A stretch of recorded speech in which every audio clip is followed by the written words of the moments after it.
Здравствуйте, дорогие подписчики и гости канала. Я рада приветствовать вас на канале Истории судеб. И вот наша история на сегодня. Сижу за решеткой в темнице сырой, вскормленный в неволе орел молодой, мой грустный товарищ, махая крылом. Мама, ну как можно задавать детям такие стихи? Вот что мне потом будет сниться? Никита всегда был очень рассудительным и развитым не по годам мальчиком. У него было обостренное чувство справедливости и всегда интересовался всем вокруг. Инне казалось, что возраст почемучки у него не закончится никогда. Благо сейчас у них появился хоть и старый, но компьютер. Сосед отдал свой. Вот и сейчас Никитка задал верный вопрос, и мама была с ним согласна, но вслух сказала: «Сынок, ну это школьная программа, и ее составляли умные люди. Я тоже учила этот стих, когда была в твоем возрасте. А вот компьютера и интернета у меня не было». «Да понимаю я, но все равно не согласен. Мам, этот стих надо выучить ко вторнику. Можно я потом продолжу? А сейчас ты чем хочешь заняться? Можно я к Павлу пойду?» Павел был соседом. Тихий студент, который снимал квартиру по соседству. Он учился на программиста и обучал Никиту. Как будто у них и не было разницы в возрасте, они могли долго беседовать. Именно Павел и отдал Никите свой старый компьютер. На «вы» он запрещал мальчику к нему обращаться. Да он был старше, но до статуса дяди Паши было далеко. «Иди, вот только пирожков захвати, а то так и просидите с пустым чаем. Но на часик, не больше. Хорошо? А я пока ужин приготовлю». Радостный мальчишка схватил пирожки и пошел к соседу. Инна присела на табуретку.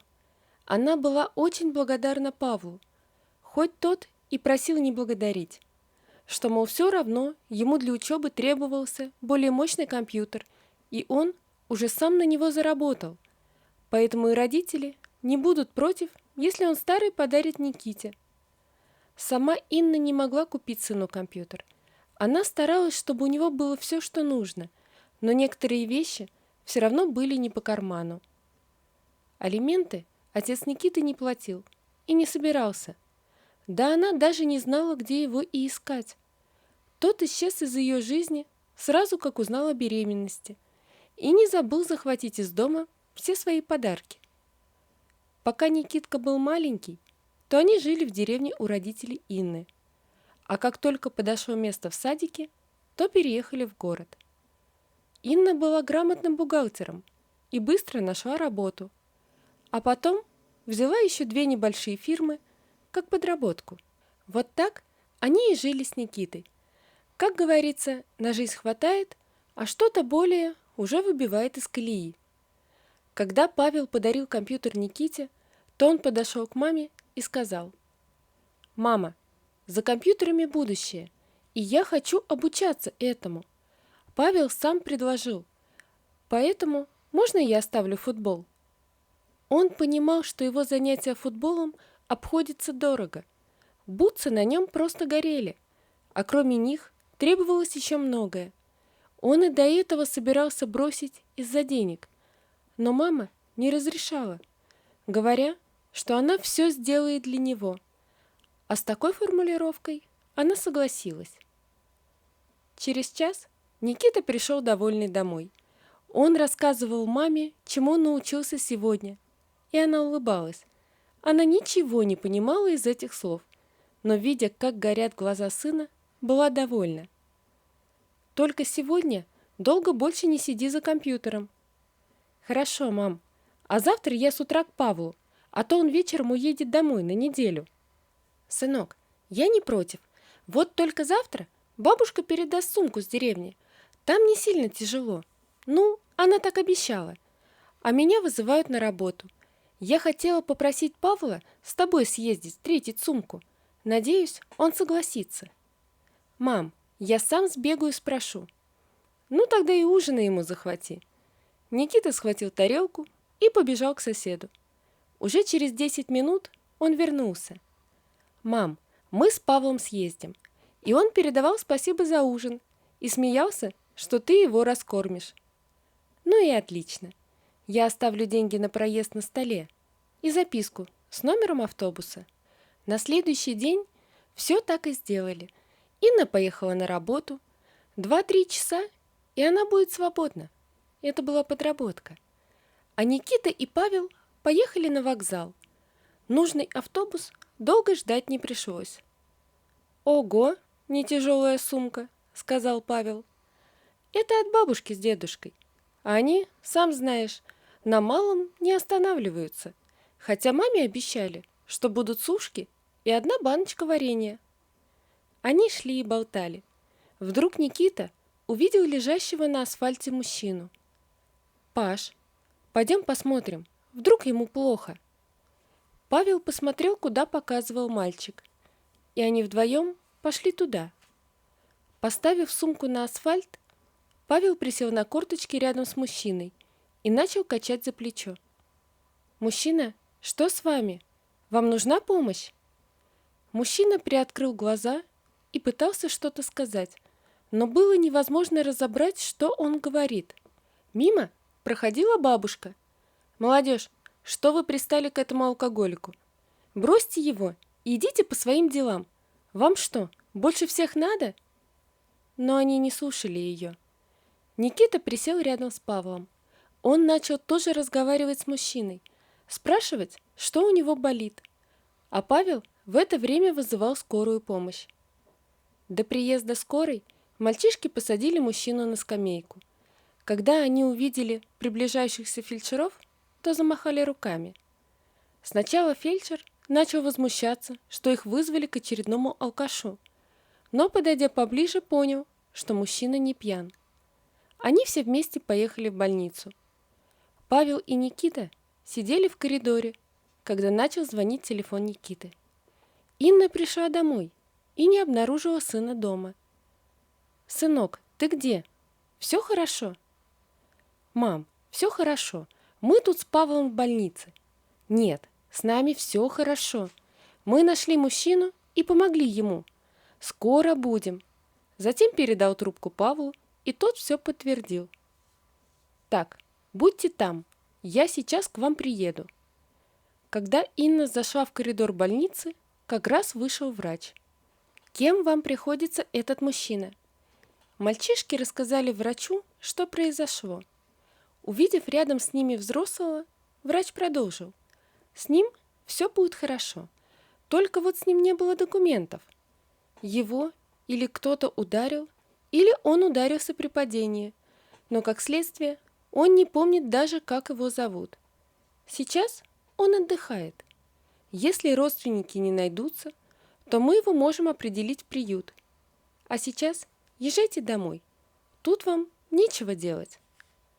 По приезду домой у Павла и Никиты не было сил, чтобы заниматься учебой. Все сидели на кухне у Инны. «Тетя Инна, мне через час уезжать. Я буду на связи, и чем смогу, помогу. Нельзя бросать мужчину. Он с виду опрятный, не алкоголик. Надо попытаться найти его родственников». Инна была согласна. Тем более, если уж начали помогать, то надо закончить дело. На следующий день она приехала вместе с Никитой в больницу и оказалась очень вовремя. Мужчине полегчало, и его оформляли в приют. «Не хочу я в приют. У меня есть дом. Я это точно знаю. Я буду ходить по городу и вспомню, как меня зовут». Когда врач увидел Никиту и Инну, то облегченно вздохнул. «Вот, ваши спасители. Пусть они хоть вам скажут, что так нельзя». Мужчина взглянул на спасителей, а Никита сказал: «Мы не в полном составе. Паша уехал домой». Тут мужчина воскликнул: «Точно, Паша! Меня зовут Паша!» «Ну, хоть с одним мы разобрались», — сказала Инна, а, повернувшись к врачу, продолжила: «Если нет причин его оставлять тут, то мы заберем Павла к себе домой. Не беспокойтесь, не бросим». Мужчина не сопротивлялся. Когда приехали домой, Инна сказала: «Сейчас мы пообедаем, а потом решим, как будем действовать дальше. Никита, достань чистое полотенце и покажи дяде Паше, где у нас ванна, а я пока накрою на стол». После обеда она показала Павлу, где тут будет спать. «Вы поспите на диване в зале, а я буду с Никитой в комнате». «Инна, может, лучше я уйду? Я же вам приношу неудобства». «А вот это прекратите. Бросать людей в тяжелой ситуации – это самое последнее». «А ты, Никита, выучил стих?» Никита схватился за голову и побежал в комнату. Когда Павел услышал строки из стихотворения, то продолжил их. «Вот, а говорите, ничего не помните, а узник просто так из головы не выйдет». «А можно я помогу Никите выучить стих?» «Конечно, он будет только рад». Оказалось, что Павел прекрасно читает стихи, и через полчаса они уже стояли перед Инной и рассказывали домашнюю работу. Через пару дней Павел полностью освоился. Он помогал Инне по дому, ходил за продуктами, помогал Никите с домашней работой. Когда вернулся сосед, встал вопрос, как кого называть, и решили, что будет Павел и Павел-младший. Студент не обижался. Наоборот, он внес несколько предложений по поиску семьи Павла. Он с Никитой сделал его фотографию, распечатали и оклеили общественные места в городе. Разместили фото в группах города в социальных сетях. Но прошел месяц, а ответов не было. Как-то сидели мальчики и занимались за компьютером. «Никит, а мы же Павла нашли на вокзале. А что, если он не из нашего города?» «Да вокруг нас только деревни. А дядя Паша совсем не похож на деревенского». «Согласен. Но не все в деревнях фермеры. Тем более, недалеко от города есть несколько коттеджных поселков». Со своими мыслями они пришли к Инне. Машины у Инны не было, но была у ее близкой подруги.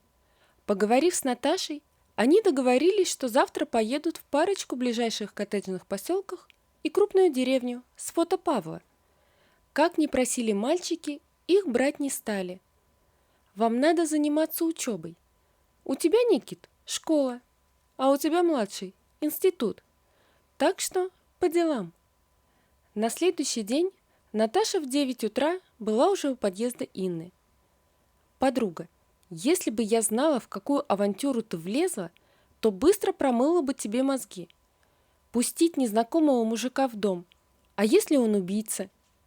«Наташ, ну перестань. Павел совсем не похож на убийцу». «Ага», — хмыкнула подруга.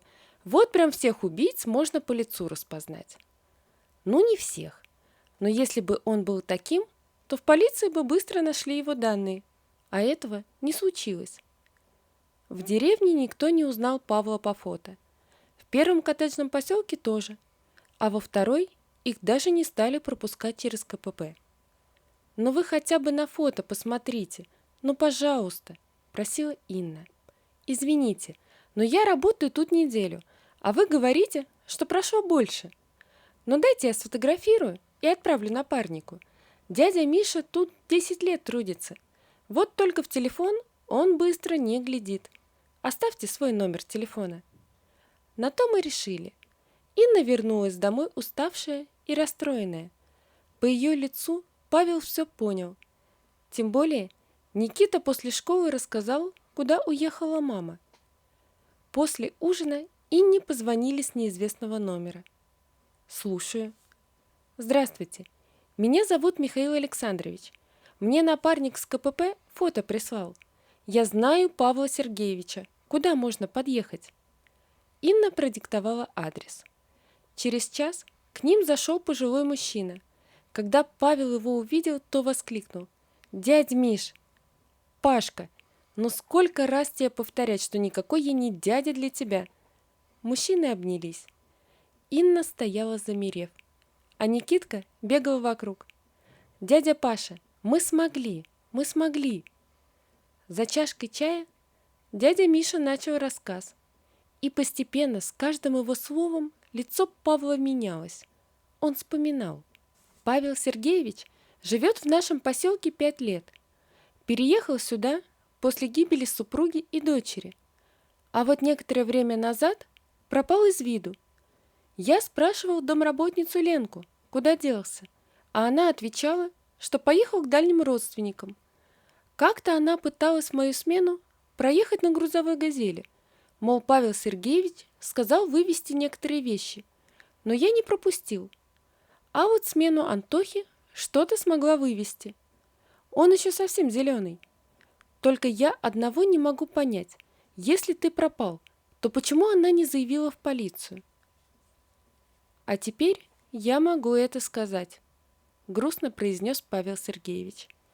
Никита, сходи пока в гости к Паше и скажи, чтобы он на завтра ничего не планировал. Никита понял, что сейчас будет взрослый разговор, встал и пошел к соседу. Когда за ним захлопнулась дверь, Павел Сергеевич продолжил.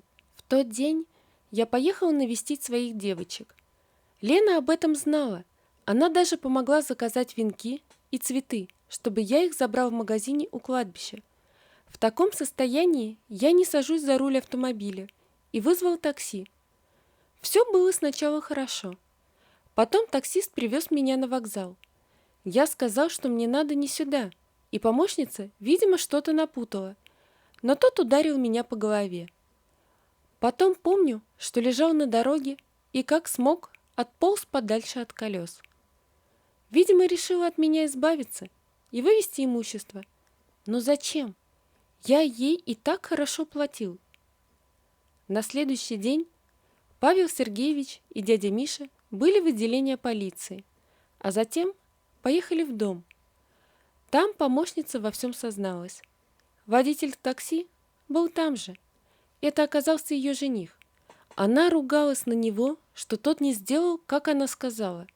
А она говорила оставить Павла Сергеевича на рельсах около железнодорожного вокзала, а не на дороге автовокзала. А жених из-за своей тупости все перепутал. Вечером к дому Инны подъехал дорогой автомобиль. Из него вышел Павел Сергеевич и направился в квартиру, ставшую ему вторым домом. Там были все в сборе. Ну что, готовы к маленькому приключению? Тогда поехали. Никитка все озирался по сторонам, глядя на роскошные дома в коттеджном поселке. Машина остановилась у дома, украшенного шарами, а еще их было много в огромной гостиной, посередине которой стоял накрытый стол. Мальчишки пробовали все, ведь многое до этого они видели только на картинках и в кино. А в это время Павел Сергеевич и Инна стояли на веранде. «Инна, оставайся с Никиткой у меня. Я уже не представляю свою жизнь без вас. И я боюсь этого слова, но это то, что я чувствую к тебе». Инна не дала ему договорить, а просто поцеловала. Тут не требовались слова. Они понимали все по глазам друг друга. «Эй, мальчишки, бегом сюда, сейчас салют будет». Все смотрели, как сверкает салют высоко в небе. «Младший, тебе же один курс осталось учиться. Хочешь после учебы работать в самой крутой фирме области?» И Павел Сергеевич протянул ему визитку. Младший стоял и молча смотрел.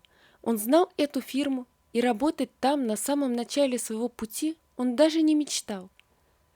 «Как закончишь вуз, позвонишь по этому номеру. Скажешь, что ты от меня. Там будут тебя уже ждать», — сказал Павел Сергеевич и подмигнул парню. Младший часто приезжал в гости к Никите. Они все так же продолжали учиться и заниматься. Сменилась только техника, на которой они работали.